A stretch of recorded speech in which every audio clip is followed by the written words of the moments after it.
Good morning student.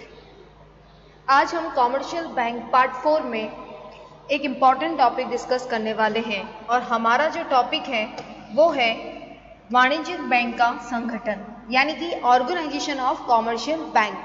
आप सभी जानते हैं कि अलग अलग देशों में अलग अलग ऑर्गेनाइजेशन बनाए जाते हैं, यानी कि एक ऑर्गेनाइजेशन का मतलब हो गया कि एक संगठन बनाया जाता है और वो इंडस्ट्रियल सेक्टर को मोस्टली जो हमारे औद्योगिक क्षेत्र होते हैं उनको ऋण या लोन प्रोवाइड करते हैं। क्लियर है? यानी कि अगर हम बात करें ऑर्गेनाइजेशन ऑफ कॉमर्शियल बैंक की, तो जितनी भी कंट्रीज़ हैं, जितने भी देश हैं, वहाँ सब अलग अलग तरीके से ऑर्गेनाइजेशन बनाए जाते हैं, संगठन बनाए जाते हैं। तो आज का जो हमारा ये वीडियो रहेगा ये इसी के ऊपर है कि कौन कौन से देश में क्या क्या संगठन हो सकता है, और यहाँ जो हम बात करेंगे भारत में स्पेशल कैसा ऑर्गेनाइजेशन है कॉमर्शियल बैंक का, उसके बारे में हम बात करने वाले हैं। तो चलिए स्टार्ट करते हैं हमारा ऑर्गेनाइजेशन की कॉमर्शियल बैंक का। देखिए, different countries have been following different banking system which are under, यानी अलग अलग जो देश होते हैं, अलग अलग देशों के द्वारा अलग अलग आप कह सकते हैं सिस्टम्स को है फॉलो किया जाता है। और इसके कुछ एग्जाम्पल या हम कह सकते हैं सारे मोस्ट ऑफ एग्जाम्पल ये हैं। ठीक है, यहाँ ये स्ट्रक्चर समझने के बाद आपको पता चल जाएगा कि कॉमर्शियल बैंक के कैसे कैसे ऑर्गेनाइजेशन बनते हैं और स्पेशल भारत में कौन सा ऑर्गेनाइजेशन सिस्टम है कॉमर्शियल बैंक का, उसके बारे में। तो देखिए, सबसे पहले अगर हम बात करें तो सबसे पहला है ब्रांच बैंकिंग सिस्टम। क्या है? Branch banking system. ठीक है, जिसे कहते हैं शाखा बैंकिंग पद्धति। क्लियर? सेकंड है यूनिट बैंकिंग सिस्टम यानी इकाई बैंकिंग पद्धति। ठीक है, तीसरा है आपका चेन बैंकिंग सिस्टम जिसे कहते हैं श्रृंखला बैंकिंग पद्धति। क्लियर? फोर्थ आपका नाम है कॉरेस्पॉन्डेंट बैंकिंग सिस्टम यानी अनुरूप बैंकिंग पद्धति। और फिफ्थ जो आपका है वो है मिक्स्ड बैंकिंग सिस्टम, मिश्रित बैंकिंग पद्धति। ये 5 इंपॉर्टेंट ऑर्गेनाइजेशन होते हैं कॉमर्शियल बैंक के। क्लियर है आपको? इनका जैसा नाम है उनका फंक्शन भी वैसा ही है। अगर आप जैसा नाम देख रहे हैं बिल्कुल ये फंक्शन भी उसी टाइप से करते हैं। तो चलिए बात करते हैं हम अपने इन डिफरेंट ऑर्गेनाइजेशन सिस्टम की, एक एक करके हम इन सिस्टम्स को समझने वाले हैं। ठीक है, तो चलिए, तो देखिए हमारे ये जो 5 डिफरेंट ऑर्गेनाइजेशन हैं उनको हम एक एक करके समझने वाले हैं। और उसमें से सबसे पहला जो हम समझने वाले हैं वो है ब्रांच बैंकिंग, जिसे हम क्या कह सकते हैं, शाखा बैंकिंग। क्लियर है? यानी सबसे पहला हम कौन सा ले रहे हैं, ब्रांच बैंकिंग। तो सबसे पहले हम इसकी मीनिंग देखते हैं कि मीनिंग क्या हो सकती है ब्रांच बैंकिंग की। तो देखिए, अगर हम मीनिंग की बात करें कि मीनिंग क्या होगी शाखा बैंकिंग की, तो branch banking system is the system under which many branches of bank are spread across the country. आप जानते हैं नाम ही इसका क्या है, शाखा। तो इसकी जो शाखा रहेगी, शाखा बैंकिंग का मतलब हो गया कि इस बैंकिंग सिस्टम में बहुत सारी इसकी ब्रांचेज रहेगी और वो पूरे देश में फैली रहेगी। ये आपको ध्यान रखना है। ठीक है, तो ब्रांच बैंकिंग सिस्टम का मतलब क्या हो गया, जिसकी शाखा हमारे देश में पूरी तरीके से फैली रहेगी, उसे कहते हैं ब्रांच बैंकिंग। क्लियर है?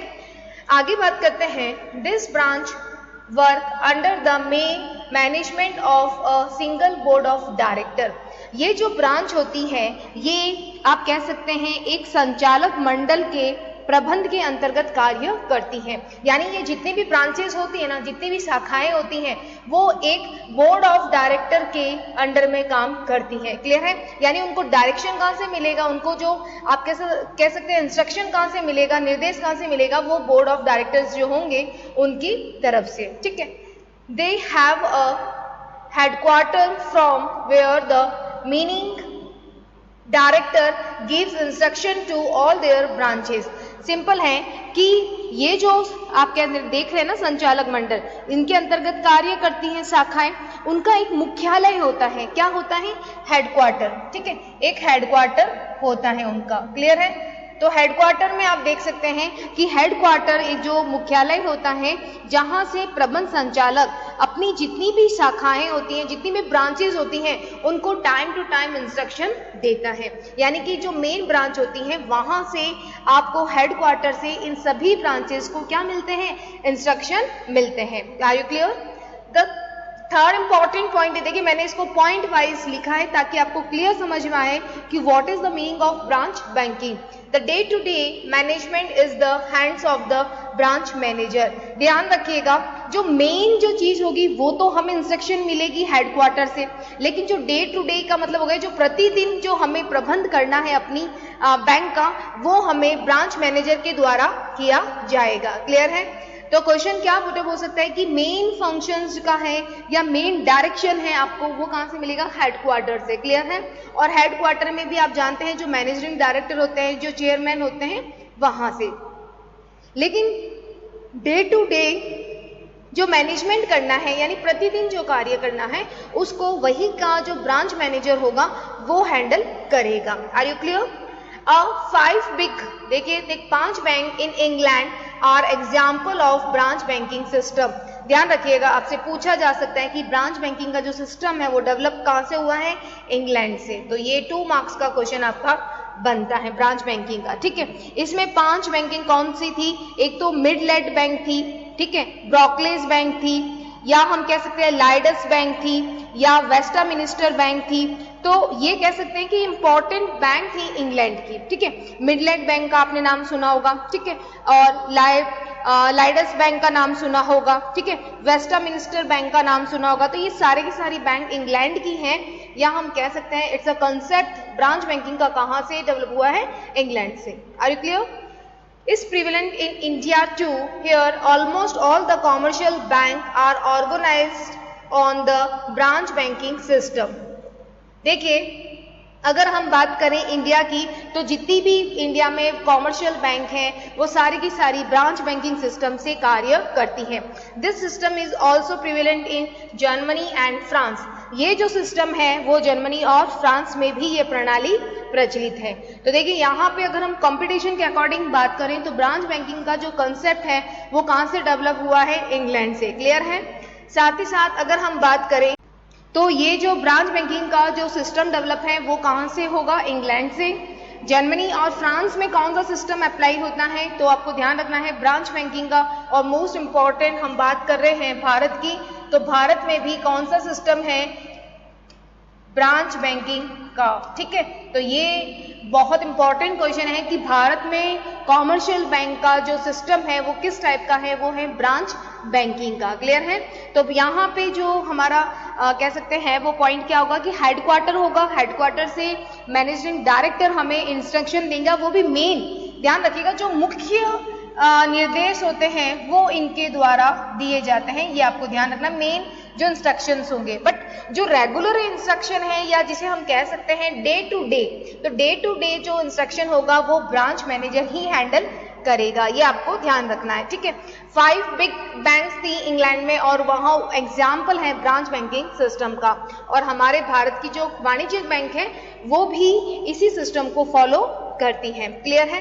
चलिए इसको हम एक डायग्राम से समझते हैं। भारत का हमने एक एग्जाम्पल लिया है जहाँ पे मैंने हेडक्वार्टर लिया है, मैंने यहाँ SBI, क्योंकि SBI भारत की सबसे बड़ी पब्लिक बैंक है। ठीक है, यानी भारत की अगर सरकारी बैंक या पब्लिक बैंक ठीक है पूछा जाए आपसे तो ध्यान रखिएगा कौन सा है, SBI।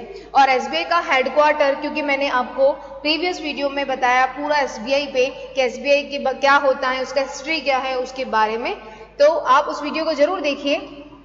तो देखिए SBI का हेडक्वार्टर कहाँ है, मुंबई में। ठीक है, ये मुंबई में हेडक्वार्टर आ गया। अब ये ध्यान रखिएगा, जैसे फॉर एग्जांपल अगर हम बात करें कि राजस्थान में देखिए अगर मैंने ये SBI की एक ब्रांच ली है जोधपुर का, ठीक है, जोधपुर में ही पर्टिकुलर आप देखते हैं बहुत ज्यादा ब्रांचेस होती है, जोधपुर के आसपास भी होती है। ठीक है, और साथ ही अगर मैंने एक एग्जाम्पल ले लिया है आपका जयपुर का, ठीक है, और अगर मैं एक एग्जाम्पल लूँ आपका पाली का, तो ये राजस्थान के सारे डिस्ट्रिक्ट मैंने लिए हैं। तो यहाँ पे देखिए कि हेडक्वार्टर कहाँ पे है, हेडक्वार्टर तो मुंबई में है, ठीक है। अब मेन जो जितने भी डायरेक्शन होंगे, मेन जो इंस्ट्रक्शंस होंगे वो आपको कहाँ से मिलेंगे, हेडक्वार्टर से मिलेंगे, मुंबई से मिलेंगे, ठीक है। तो यहाँ से भी जाएगा इंस्ट्रक्शन, यहाँ से भी जाएगा, ठीक है। तो यानी कि मतलब है कि मुंबई से हमको डायरेक्शन मिलेगा कि ऐसे आपको मेन जो है वो काम करना है, ठीक है। बाकी नॉर्मली जो फंक्शन होंगे, जो नॉर्मल फंक्शन होते हैं, जिसे मैं रेगुलर फंक्शन कह दूं, सामान्य फंक्शन कह दूं, या आपके डे टू डे हम बात करें कि डे टू डे यानी प्रतिदिन जो काम होते हैं उसको हैंडल कौन करेगा, तो उसको यहाँ की जो ब्रांचेज होती हैं वो खुद ही इसको हैंडल करती हैं, ठीक है। तो यानी कि वो जो ब्रांच होगी उसमें आप देखते हैं ना कि जब आप बैंक जाते हैं तो ब्रांच मैनेजर होता है ना, तो ब्रांच मैनेजर ही इसे क्या करेगा, हैंडल करेगा, ये आपको ध्यान रखना है। तो इस सिस्टम को क्या कहते हैं, इस सिस्टम को कहा जाता है ब्रांच बैंकिंग सिस्टम, ठीक है, branch banking system. Are you clear this point? तो ये होता है ब्रांच बैंकिंग सिस्टम, ठीक है। यहाँ इस वीडियो को देखने के बाद आपको कोई कंफ्यूजन नहीं रहेगा कि what is the meaning of branch banking system, ठीक है। मेन इंस्ट्रक्शन क्वेश्चन बन सकता है, हेडक्वार्टर से मिलता है। डे टू डे फंक्शन कहाँ से होगा, ब्रांच मैनेजर ही हैंडल करेगा, ठीक है, दिन प्रतिदिन के। तो ये है इसकी ब्रांच बैंकिंग का मीनिंग और उसका हमने एक डायग्राम से इसको समझ भी लिया है। अब हम बात करते हैं शाखा बैंकिंग, यानी कि देखिए ब्रांच बैंकिंग सिस्टम। अब मैंने आपको स्टार्टिंग में बताया था कि 5 टाइप्स के आपके बैंकिंग सिस्टम्स होते हैं ऑर्गेनाइजेशन, ठीक है। उसमें सबसे पहला जो मेन इंपॉर्टेंट है, जहां से आपका क्वेश्चन बनता है, वो है ब्रांच बैंकिंग सिस्टम का। उसके बाद हमने ये मीनिंग देखी, ठीक है,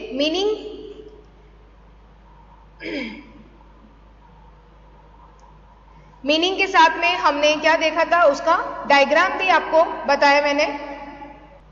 हमने मीनिंग देखी, मीनिंग के साथ में मैंने आपको इसको एक डायग्राम से भी आपको बता दिया कि हेडक्वार्टर कहाँ से और ब्रांच बैंकिंग का, तो ये डायग्राम था। अब हम बात कर लेते हैं कि ब्रांच बैंकिंग सिस्टम के क्या एडवांटेज हो सकते हैं उसके बारे में। देखिए ब्रांच बैंकिंग सिस्टम जो है उसके एडवांटेज भी होंगे और आप कह सकते हैं कि कुछ डिसएडवांटेज भी हो सकते हैं।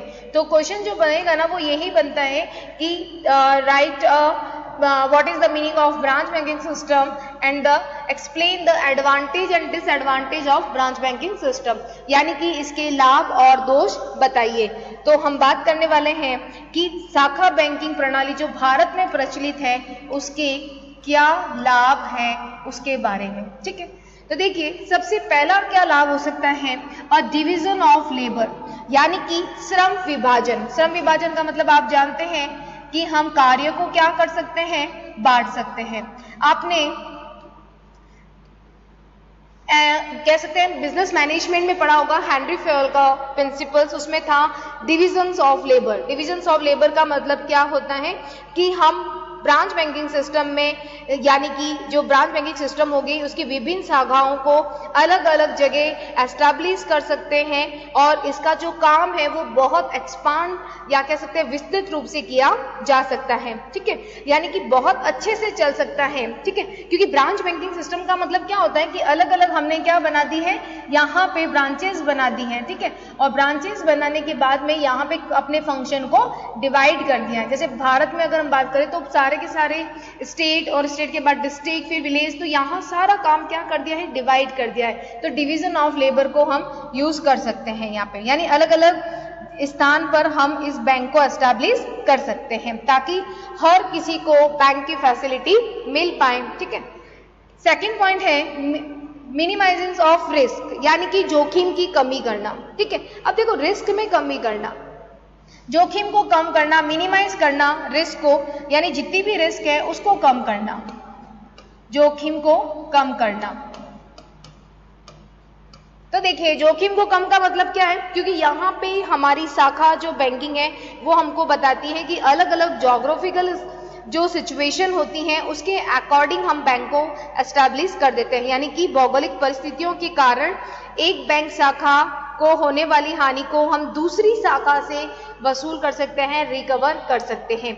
यानी कि अगर कोई एक ब्रांच है जो सही नहीं चल रही है तो दूसरी बैंक से हम उसको क्या कर सकते हैं, पूरा कर सकते हैं।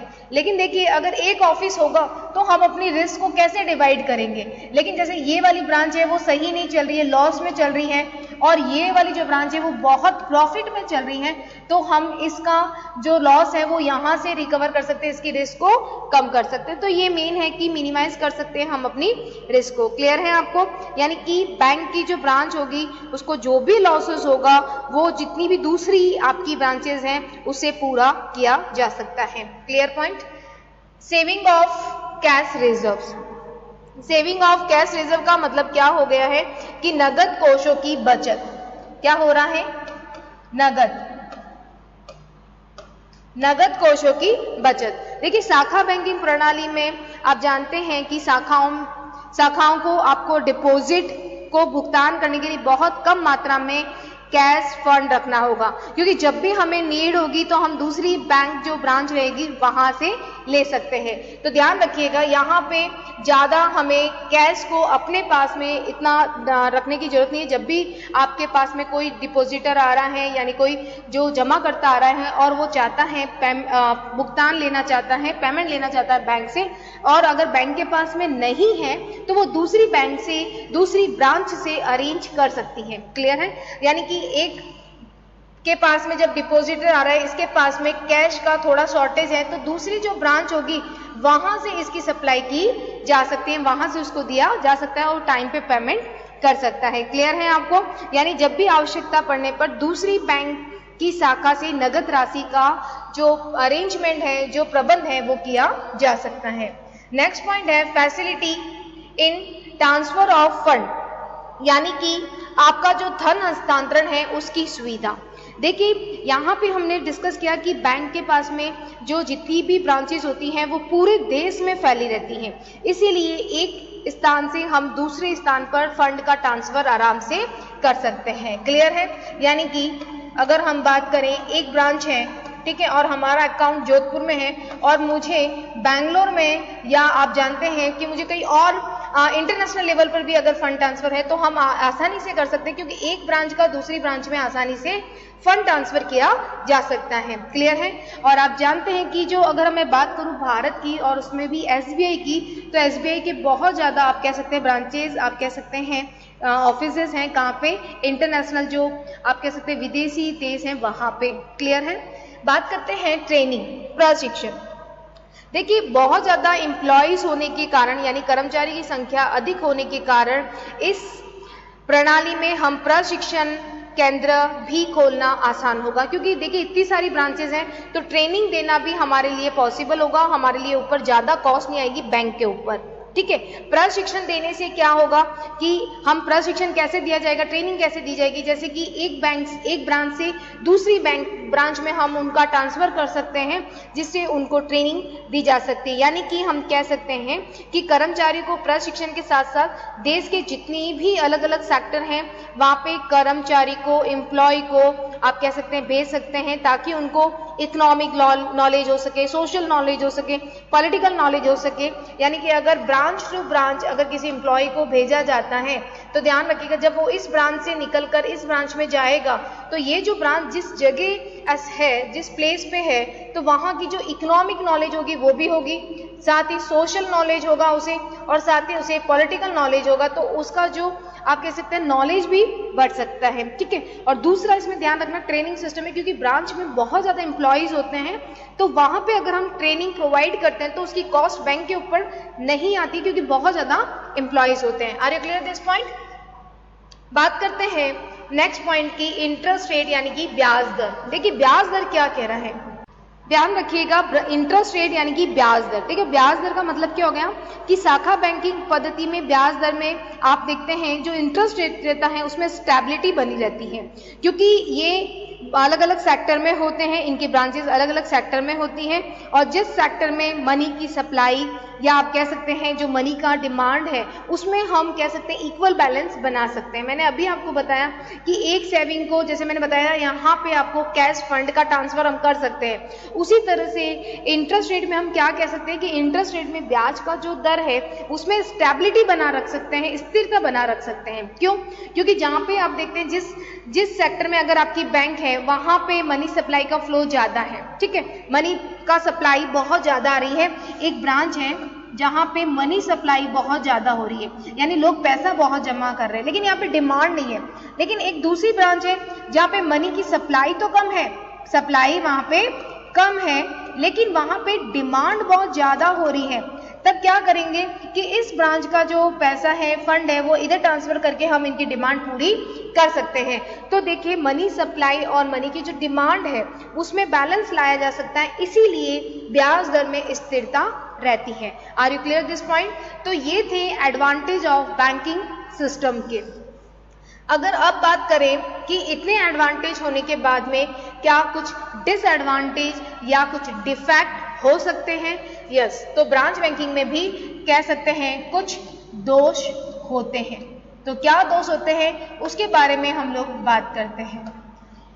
ठीक है, देखिए सबसे पहला अगर हम ब्रांच बैंकिंग का कह सकते हैं डीमेरिट्स देखें या दोष जिसे डिसएडवांटेज कहते हैं उसमें देखें तो देखिए क्या है, problem of manage and control. देखिए बहुत ज़्यादा जब ब्रांचेस होगी तो हमें उन पे नियंत्रण करना मुश्किल होगा, ठीक है, उनका प्रबंध करना मुश्किल होगा, क्योंकि पूरे देश में इनकी ब्रांचेस फैली होगी, उनका पूरा इतना विस्तार होगा, तो उनको कंट्रोल करना और मैनेज करना बहुत टफ होगा। ठीक है, तो जो हेडक्वार्टर से जो इंस्ट्रक्शन आएंगे ब्रांचेस के पास में, अब कौन सी ब्रांच अगर उसको नहीं फॉलो करेगी तो उनके खिलाफ एक्शन लेना भी बहुत टफ रहेगा, क्योंकि कंट्रोल करना बहुत मुश्किल रहेगा, क्योंकि इनकी जो ब्रांचेस रहती हैं वो पूरे के पूरे देश में फैली रहती हैं। तो जो बैंक का हेडक्वार्टर होगा उनको नियंत्रण करना और मैनेज करना बहुत ज़्यादा टफ रहेगा, क्योंकि ब्रांचेस बहुत ज़्यादा है,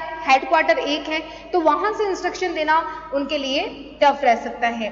अनहेल्दी कॉम्पिटिशन, यानी कि हम कह सकते हैं अस्वस्थ प्रतियोगिता, अस्वस्थ प्रतियोगिता। अब देखिए जब ब्रांचेस होगी तो आपस में उनमें क्या रहेगा, कंपटीशन रहेगा, क्लियर है। यानी इस पद्धति में कभी कभी जो ब्रांचेस रहती हैं उनका आपस में भी बहुत ज़्यादा क्या रहता है, कंपटीशन रहेगा। एक ब्रांच दूसरे ब्रांच से क्या करेगी, कंपटीशन करेगी, हो सकता है कि बहुत ज़्यादा अनहेल्दी कंपटीशन क्रिएट कर दे, कुछ गलत कह सकते हैं, कुछ कह सकते हैं डिफॉल्ट लेके आ जाए, कुछ ऐसी कंडीशंस ले आए, क्योंकि आप जानते हैं ना कि ब्रांचेस में भी आप देखते हैं कि प्राइज दिया जाता है, बेस्ट ब्रांच का दिया जाता है, तो यहाँ पे अनहेल्दी कंपटीशन आपस में ब्रांच के बन सकता है। ठीक है, नेक्स्ट है defect of division of labour, श्रम विभाजन के दोष। अभी तो हमने देखा कि बहुत अच्छा है श्रम विभाजन करना, ठीक है, लेकिन इसका एक पॉइंट है, कह सकते हैं डीमेरिट के रूप में, वो ये है कि बैंक का कार्य क्षेत्र करने में श्रम विभाजन करना पड़ता है। कभी कभी अगर हम बात करें लेबर डिवीजन की तो बहुत ज़्यादा प्रॉब्लम आ सकती है। क्यों आ सकती है? क्योंकि बैंक के जो कर्मचारी हैं वो सही ढंग से काम नहीं करेंगे, जो बैंक के कर्मचारी है वो अपनी लायबिलिटीज़ को नहीं समझेंगे, ठीक है, और उनको देख के दूसरे जो एम्प्लॉय होंगे वो भी काम नहीं करेंगे। तो कहना का मतलब है कि defect of division of labour का मतलब हो गया कि जो श्रम विभाजन है उसके बहुत ज़्यादा डीमेरिट्स भी देखने को मिलती हैं कि बैंक के कर्मचारी अगर एक काम ढंग से नहीं करेगा तो उसको दूसरा एम्प्लॉय देखकर भी वो उसका काम नहीं, अपना काम ढंग से नहीं करेगा। तो ये एक कह सकते हैं प्रॉब्लम यहाँ आ सकती है। नेक्स्ट है रेड टेपिज्म, जो कि आप जानते हैं कि बहुत बड़ा एक कह सकते हैं पॉइंट है हमारे कह सकते हैं देश का। तो देखिए रेड टेपिज्म का मतलब क्या हो गया कि आप देखते हैं ना लाल फीताशाही या मनमानी, ठीक है, जिसे हम मनमानी कह सकते हैं, मनमानी को बढ़ावा देना, ठीक है, लाल जिसे हम कह सकते हैं लाल फीताशाही, ठीक है, मनमानी को बढ़ावा। तो देखिए यहाँ पे मैं ये बता सकती हूँ कि जो ब्रांच बैंकिंग सिस्टम होता है वहाँ पे जो एम्प्लॉय होते हैं उनमें मनमानी, यानी जो ब्रांच बैंकिंग में जो एम्प्लॉय होंगे वो अपनी अकॉर्डिंग काम करना स्टार्ट कर देते हैं, क्योंकि उन पे बैंक का जो प्रबंध होता है वो बहुत थोड़ा लिबरल टाइप का हो जाता है, कंट्रोल नहीं हो पाता है। तो जो एम्प्लॉय होंगे वो सारे के सारे अपने मनमाने ढंग से काम करते हैं, ठीक है। कोई बैंक की ब्रांच बहुत अच्छे से काम करेगी, लेकिन कोई बैंक क्या करेगी, अपनी मनमानी से काम करेगी। तो ये कहीं ना कहीं हमारे देश की इकोनॉमी पे नेगेटिव इफेक्ट लाने वाला है। कभी अब आप देखते हैं लेबर यूनियन यानी कि श्रम संघों का बढ़ना, अब ये भी एक बहुत बड़ी प्रॉब्लम होती है, चाहे हम इंडस्ट्रियल सेक्टर की भी बात कर लें या हमारे ब्रांच बैंकिंग की। तो देखिए जो ब्रांच बैंकिंग होती है वहाँ प्रणाली में आप देखते हो बड़े बड़े जो भी आप कह सकते हैं कर्मचारी होती हैं, उनकी नियुक्ति होने के कारण लेबर यूनियन है वो बढ़ने लग जाता है, ठीक है। वे अपनी छोटी सी मांग को लेकर भी आप देखते हैं मैनेजर के ऊपर बहुत ज़्यादा प्रेशर डाल देते हैं, स्ट्राइक कर लेते हैं, तालाबंदी कर लेते हैं। तो यहाँ नेगेटिव इफेक्ट आ सकता है अगर उनका लेबर यूनियन बन जाता है कर्मचारियों, क्योंकि बहुत ज़्यादा ब्रांच होती है, बहुत ज़्यादा एम्प्लॉय होते हैं, तो उनका खुद का एक ग्रुप बन जाता है, एक यूनियन बन जाता है, और वो मैनेजर पर मतलब अननेसेसरी जो आप कह सकते हैं जो पॉइंट होते हैं उनका प्रेशर डालने लग जाते हैं, स्ट्राइक कर लेते हैं, तालाबंदी कर लेते हैं। तो ये एक डीमेरिट्स हैं, ठीक है। एक्सपेंसिव सिस्टम, बहुत ही खर्चीली, आप जानते हैं ब्रांचेस को हैंडल करना बहुत ही महंगा है, खर्चीली पद्धति।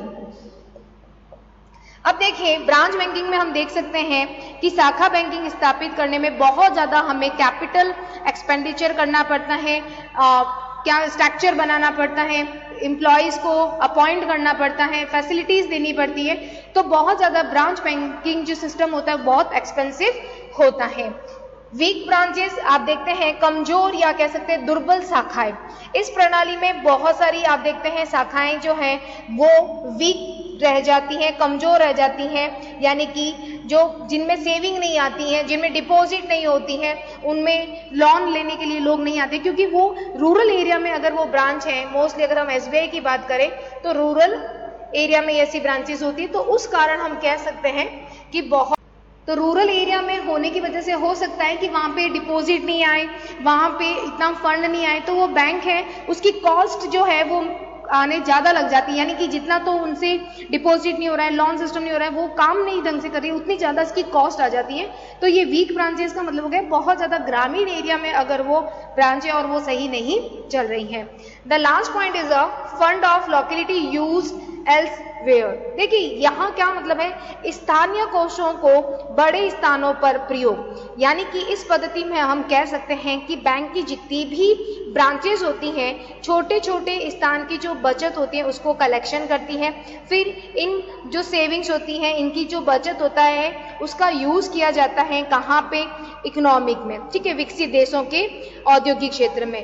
तो ध्यान रखिएगा कि ये मेनली क्या करते हैं कि अपनी जो हमारी जो लोकल सेविंग होती है, यानी कि अगर हम बात करें छोटी सी जगह की भी, तो ये जो अपनी सेविंग है ये बड़े बड़े जो इंडस्ट्रियल सेक्टर होते हैं, जो बड़ी बड़ी लार्ज स्केल की जो इंडस्ट्रीज होती हैं उनको ये लोन प्रोवाइड देते हैं, ठीक है। इंडस्ट्रियल सेक्टर को इनकी सेविंग यानी कि इनको लोन दे दिया जाता है। तो ये लोग क्या करते हैं, इनको लोन दे देंगे तो जो लोकल लोग रहते हैं उनको फंड लेने में, उनको लोन लेने में बहुत ज़्यादा दिक्कत आती है। तो स्थानीय जो फंड होती है यानी लोकल जो फंड होता है उसका यूज़ जो होता है वो बड़े बड़े इंडस्ट्री सेक्टर में या डेवलप एरिया में कर दिए जाते हैं, जिसकी वजह से जो बैकवर्ड एरिया है वो बैकवर्ड ही रहता है। यानी कि हमारे अगर छोटे से रूरल एरिया की जो सेविंग है वो इकट्ठी कलेक्शन की और उसका यूज़ बड़े बड़े इंडस्ट्रियल सेक्टर या एक ऐसे सेक्टर में कर दिया जो बहुत डेवलप है, पहले से डेवलप है, तो जो रूरल एरिया जो गांव था वो तो रूरल ही रह गया। या तो फिर यहाँ पे ब्रांच बैंकिंग में ये सिस्टम होना चाहिए कि जो जिस सेक्टर की जो फंड है वो उस सेक्टर को ज़्यादा प्रायोरिटी दे लोन देने में, तो कम से कम वो बैकवर्ड एरिया डेवलप हो पाए। तो ये थे डिफेक्ट किसके, ब्रांच बैंकिंग के, ठीक है। तो ब्रांच बैंकिंग का आज हमने मीनिंग देखा, उसके बाद मैंने आपको डायग्राम से समझाया कैसे हेडक्वार्टर से कंट्रोल होता है, फिर हमने एडवांटेज की बात की, फिर हमने डिसएडवांटेज की बात की। तो ये था ब्रांच बैंकिंग सिस्टम, ठीक है। नेक्स्ट वीडियो में हम देखेंगे what is the meaning of unit banking system और अदर सिस्टम्स के बारे में। Okay, thank you.